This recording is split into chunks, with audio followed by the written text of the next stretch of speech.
Halo semuanya, hari ini kita akan membedah Injil Markus dengan cara yang mungkin sedikit berbeda. Kita nggak akan melihatnya sebagai kumpulan cerita yang acak, tapi sebagai sebuah drama yang terstruktur dengan sangat apik. Siap-siap ya, kita akan melihat alurnya dengan kacamata yang baru. Kalau kalian pernah baca Injil Markus, pasti sadar kan? Alurnya itu cepet banget, penuh aksi, dan seolah-olah nggak ada hentinya. Tapi justru karena temponya yang cepat ini, kadang kita jadi bingung, sebenarnya ini ceritanya mau kemana sih? Rasanya kayak lompat dari satu kejadian ke kejadian lain tanpa plot yang jelas. Bikin pusing kan? Nah iya betul banget. Membaca Injil Markus tanpa tahu strukturnya, itu ibaratnya kita dikasih peta yang rumit tapi nggak dikasih legenda atau kuncinya. Kita lihat semua detailnya, tapi kita nggak tahu gimana cara semua detail itu saling berhubungan. Tapi tenang, kita nggak perlu nebak-nebak sendiri. Untungnya, ada seorang pakar Alkitab yang sudah memberikan kita kunci untuk membuka peta ini, biar kita bisa lihat gambaran besarnya. Yuk, kita kenalan sama dia. Pemandu kita kali ini adalah R.T. France, seorang ahli perjanjian baru yang sangat disegani. Dalam karyanya yang luar biasa tentang Injil Markus, dia menyajikan sebuah kerangka yang bisa mengubah total cara kita membaca kitab ini.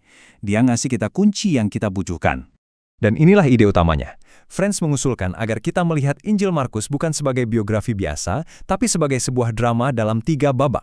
Konsep inilah yang jadi momen aha yang akan membuka seluruh narasinya buat kita. Oke, kita bahas lebih dalam ya.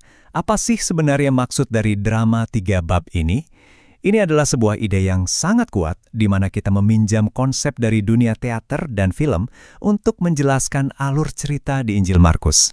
Kalian mungkin udah akrab banget sama struktur ini tanpa sadar. Hampir setiap film yang kita tonton itu pakai pola ini loh.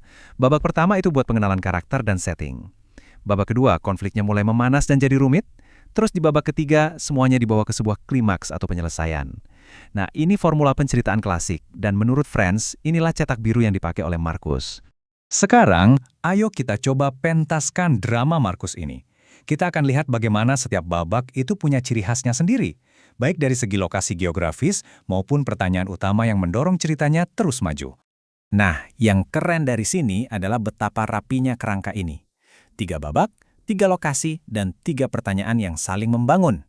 Babak 1 di Galilea nanyain, siapa sih dia ini? Babak 2, selama perjalanan nanyain, apa tujuannya? Dan babak 3 di Yerusalem, pertanyaannya jadi, bagaimana semua ini akan berakhir? Ini jelas banget menunjukkan adanya alur cerita yang disengaja. Jadi, babak 1 itu berlatar di Galilea. Di sini fokus utamanya adalah perbuatan-perbuatan Yesus yang penuh kuasa, menyembuhkan orang, mengusir setan, caranya mengajar. Setiap tindakannya menunjukkan otoritas yang luar biasa, yang akhirnya bikin semua orang, dari rakyat biasa sampai pemuka agama, bertanya-tanya, siapakah orang ini? Panggungnya sudah disiapkan. Di babak 2, panggungnya bergeser. Secara geografis, Yesus dan murid-muridnya lagi dalam perjalanan ke Yerusalem.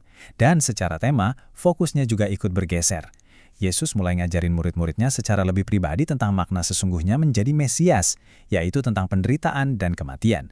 Jadi pertanyaannya pun berubah dari siapa dia menjadi apa tujuan sejatinya. Dan akhirnya, babak 3, panggungnya adalah Yerusalem, pusat kekuasaan religius Yahudi.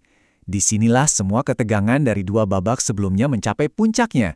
Ada konfrontasi langsung, penangkapan, pengadilan, dan akhirnya penyaliban. Ini adalah klimaks dari drama ini, di mana pertanyaan terakhir, bagaimana misinya akan digenapi, terjawab melalui salib. Oke, kita udah lihat ketiga babaknya. Tapi pertanyaannya sekarang adalah, terus kenapa? So what? Kenapa sih melihat Injil Markus lewat kacamata ini benar-benar bisa mengubah pemahaman kita?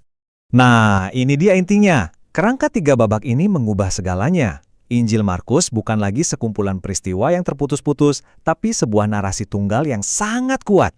Kita bisa melihat alur yang bergerak dengan tujuan yang jelas, dari Galilea menuju klimaksnya di Yerusalem. Setiap mujizat dan ajaran punya tempatnya dalam alur drama ini, yang semuanya menuju ke salib. Ini mengubah kita dari pembaca pasif menjadi penonton yang ikut terlibat dalam sebuah drama yang menegangkan. Dan ini membawa kita ke sebuah pemikiran terakhir. Kerangka dari R.T. France ini menunjukkan betapa bergunanya mencari struktur dalam sebuah narasi. Ini bikin kita jadi bertanya-tanya, kira-kira cerita lain apa ya? Entah itu buku, film, atau bahkan peristiwa dalam hidup kita sendiri yang bisa kita pahami lebih dalam kalau kita berhenti sejenak untuk mencari drama tiga babak yang tersembunyi di dalamnya.